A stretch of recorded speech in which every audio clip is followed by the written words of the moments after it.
जय माता रानी। जो भी ये वीडियो देख रहा है, हे माँ, तो उनके घर में धन धान्य की कमी कभी मत होने देना।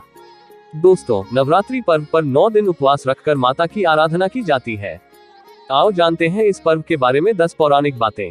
1. कौन है नवदुर्गा? शैलपुत्री, ब्रह्मचारिणी, चंद्रघंटा, कुष्मांडा, स्कंद माता, कात्यायनी, कालरात्रि, महागौरी और सिद्धिदात्री।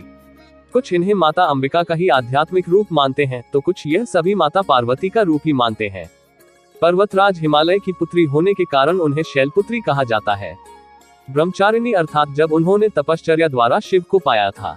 चंद्रघंटा अर्थात जिनके मस्तक पर चंद्र के आकार का तिलक है, उधर से अंत तक वे अपने भीतर ब्रह्मांड को समेटे हुए हैं, इसीलिए कुष्मांडा कहलाती है।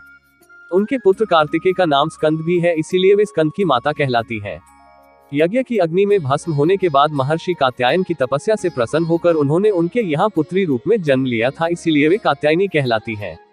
कहते हैं कि कात्यायनी ने ही महिषासुर का वध किया था, इसलिए उन्हें महिषासुर मर्दिनी भी कहते हैं। इनका एक नाम तुलजा भवानी भी है। माँ पार्वती देवी काल अर्थात हर तरह के संकट का नाश करने वाली है, इसीलिए कालरात्रि कहलाती है। माता का वर्ण पुनर्तः गौर अर्थात गौरा श्वेत है, इसीलिए वे महागौरी कहलाती है। जो भक्त पुनर्तः उन्हीं के प्रति समर्पित रहता है, उसे वे हर प्रकार की सिद्धि दे देती है, इसीलिए उन्हें सिद्धिदात्री कहा जाता है। 2. क्यों मनाते हैं नवरात्रि? इसके पीछे 2 कारण है। पहला यह कि माता दुर्गा का महिषासुर से 9 दिनों तक युद्ध चला था और 10वें दिन उन्होंने उसे असुर का वध किया था, इसलिए नवरात्रि के बाद विजयादशमी का उत्सव मनाया जाता है। बाद में राम द्वारा इसी दिन रावण का वध करने के कारण इसी दिन दशहरा भी मनाए जाने का प्रचलन प्रारंभ हुआ। दूसरा कारण मान्यता पर आधारित है कि माता ने 9 माह तक कटरा वैष्णो देवी की गुफा में तप किया था और हनुमान जी ने गुफा के बाहर पहरा दिया था। बाद में जब हनुमान जी का भैरवनाथ से युद्ध हुआ तो अंत में माता ने गुफा के बाहर निकलकर भैरवनाथ का वध कर दिया था। 3. वर्ष में 4 बार आती है नवरात्रि। साल में 4 नवरात्रि होती है। 4 में 2 गुप्त नवरात्रि और 2 सामान्य होती है। सामान्य में पहली नवरात्रि चैत्र माह में आती है, जबकि दूसरी अश्विन माह में आती है। चैत्र माह की नवरात्रि को बड़ी नवरात्रि और अश्विन माह की नवरात्रि को छोटी या शारदीय नवरात्रि कहते हैं। आषाढ़ और माघ मास में गुप्त नवरात्रि आती है। गुप्त नवरात्रि तांत्रिक साधनाओं के लिए होती है, जबकि सामान्य नवरात्रि शक्ति की साधना के लिए। 4. नवरात्रि के 9 दिन ही क्यों?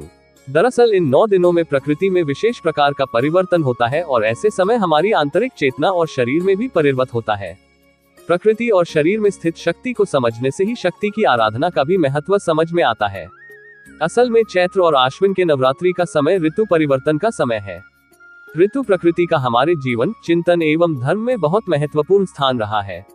इसीलिए हमारे ऋषि मुनियों ने बहुत सोच विचार कर सर्दी और गर्मी की इन दोनों महत्वपूर्ण ऋतुओं के मिलन या संधिकाल को नवरात्रि का नाम दिया।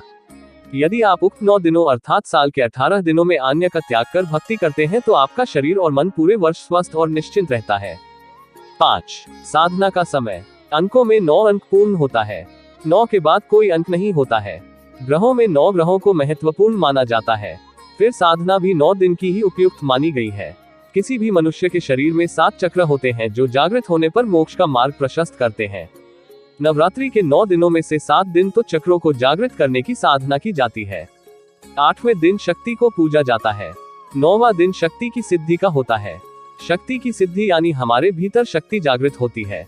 अगर सब चक्रों के अनुसार देखा जाए तो यह दिन कुंडलिनी जागरण का माना जाता है। इसीलिए इन 9 दिनों को हिंदू धर्म ने माता के 9 रूपों से जोड़ा है।